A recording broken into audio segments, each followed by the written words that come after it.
Hello and welcome to Oweleketv News. I am Confidence Oko. Thank you for joining us. And now the news headlines. Increase in petrol price stands, NNPCL. Kogi State Collation officer says he was forced to sign election result papers. IPOB sit-at-home demonstration must end from the 6th of June. Governor Peter Mbah orders. And in sports, football fans to pay $680 to watch Lionel Messi.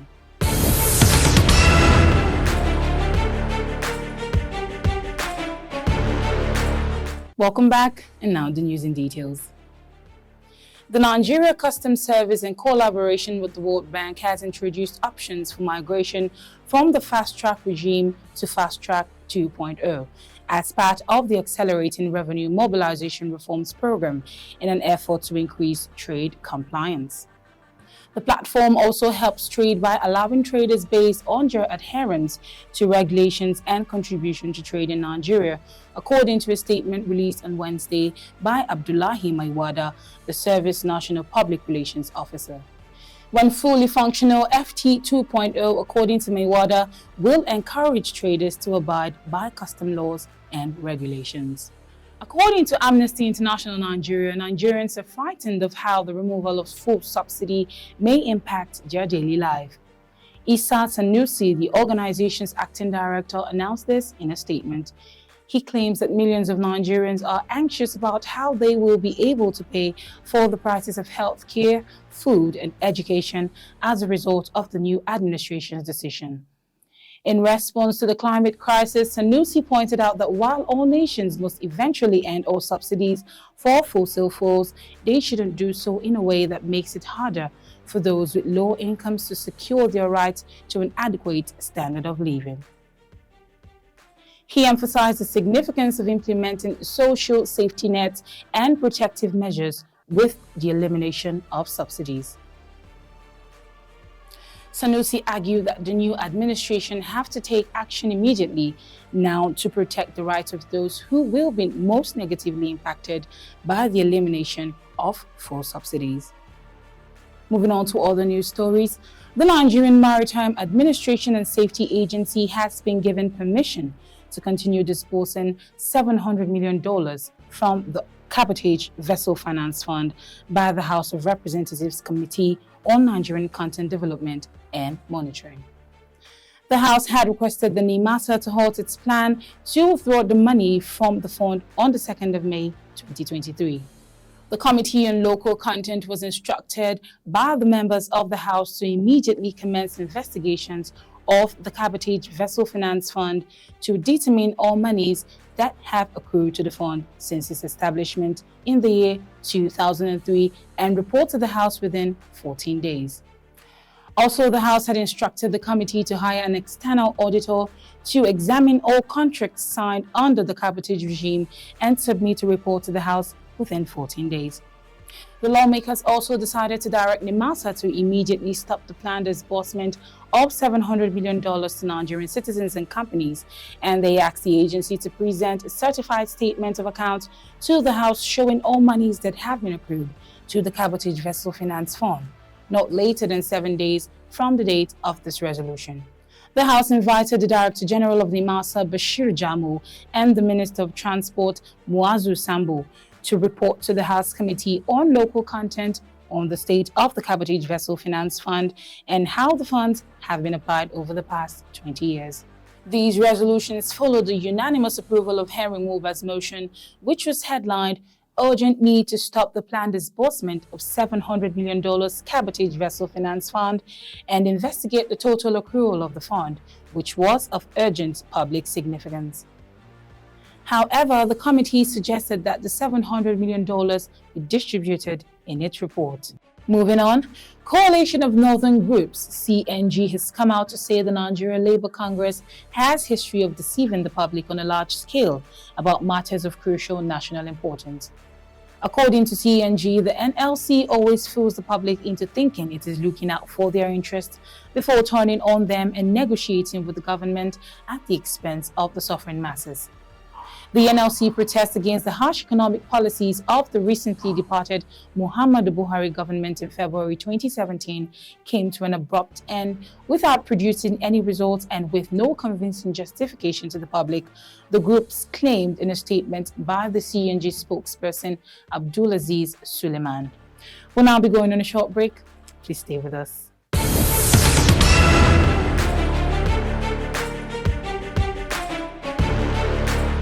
Welcome back from the break. The residents of Mangu local government have called the government to come to their aid as suspected headsmen attempt to take over their lands. Our correspondent, Omike Joseph Matthew, has this report. Natives of Mangu local government area of Plateau State have alleged that the wanton killings by suspected Fulani headsmen in their areas is a calculated attempt to take over their lands and communities.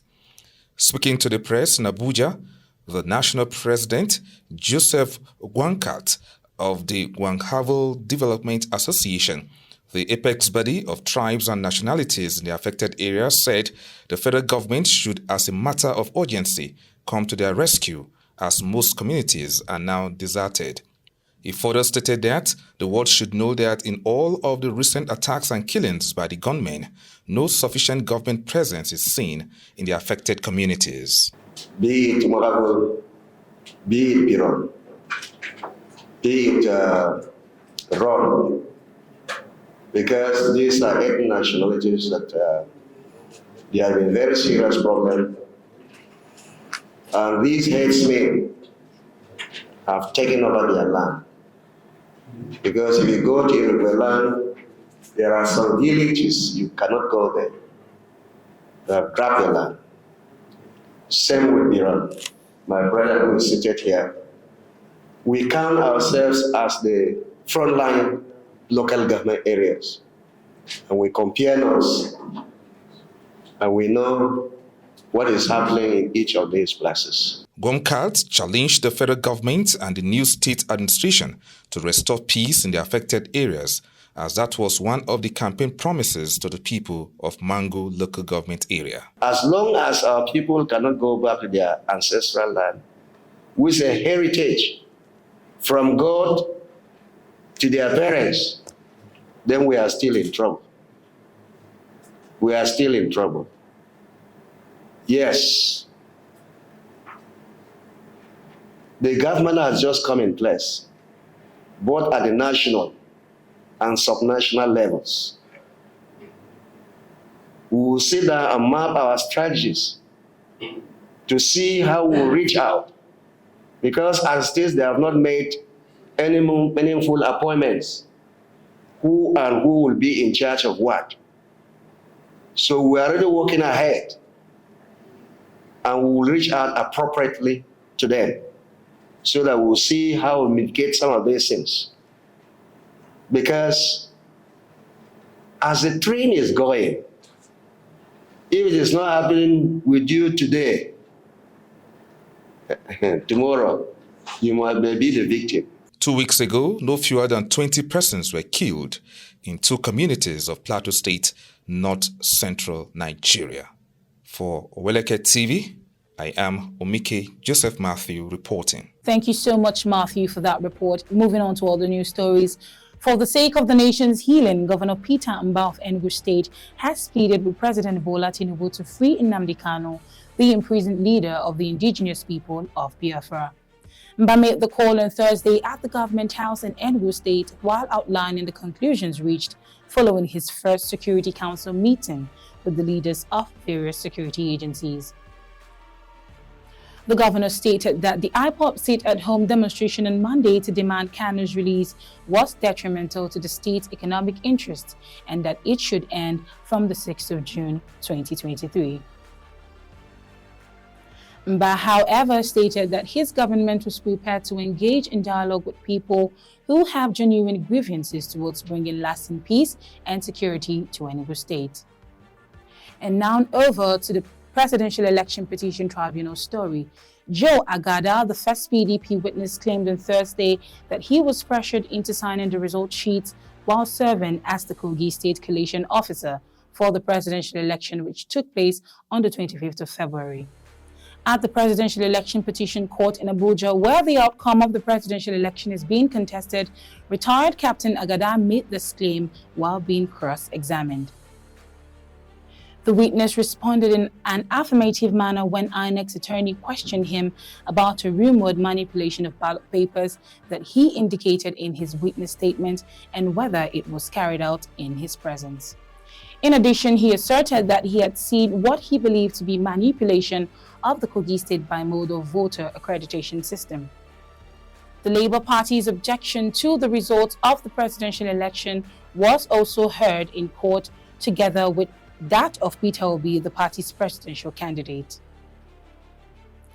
6 bundles of electoral records from 6 states were submitted by the LP and Petrol, and the tribunal accepted them as evidence. The legal team for the LP, headed by Chief Awakalo SAN, notified the court that they would bring the certified true copies of the documents from 18 states, but they were only able to tender the document from 6 states before the time allocated to them by the court was up. The results sheet submitted came from the state of Rivers, Benue, Cross River, Niger, Osun, and Ekiti State. The petitions of Obi and Atiku were both postponed till today, Friday, for further hearings. Moving on now, the Nigerian National Petroleum Company Limited has stated that local production of premium motor spirit, also known as Petrol, by Dangote Refinery, Port Harcourt Refining Company, and others in Nigeria will not affect the pump price of the product. This was stated in an interview with Arise News on Thursday. He emphasized that it was erroneous to think that once domestic production began, fuel costs would drop. The Dangote Refinery, which former President Muhammadu Buhari officially opened on the 22nd of May 2023, would begin producing goods by the end of July or the beginning of August, according to Kyari. The Port Harcourt Refinery will be delivered by the end of the year and was anticipated to increase local petroleum production even more. However, Kyari asserted that even these facilities were expected to produce a large amount of gasoline, the price of the commodity would not go down despite their local production. In a separate interview with Channels TV, he predicted that the long queue seen at fueling stations won't last through Saturday. He confirmed that the PMS price template for multiple states that was circulating on the internet on Wednesday was actually from the NNPCL. Up next is international news after the break.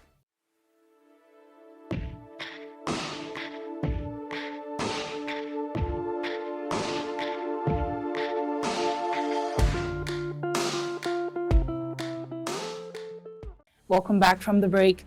While presenting diplomas at the Air Force Academy in Colorado, Joe Biden, the 80-year-old president of the United States, tripped and fell on the podium. According to the Daily Mail on Thursday, Biden stood up after he stumbled and dropped to his knees during the graduation ceremony. The president left the scene unaided while appearing to indicate that the sandbag on the stage may have contributed to the accident. This is coming after stumbling a few weeks earlier when touring the Itsukushima Shrine in Hiroshima, Japan. And now over to sports news. According to organizers, tickets for Chinese football fans to watch Argentina's Lionel Messi lead them against Australia in a Beijing friendly will cost up to $680. Argentina and Australia will play again on June 15th at the 68,000-seat Walker Stadium in a rematch of their World Cup of Qatar round of 16 encounter. Organizers announced that tickets will be made available in 2 batches on the 5th of June and on the 8th of June, with prices ranging from 580 yuan to 4,800 yuan. And just before we go, we'll be joining Hadiza Galadima for entertainment tidbits.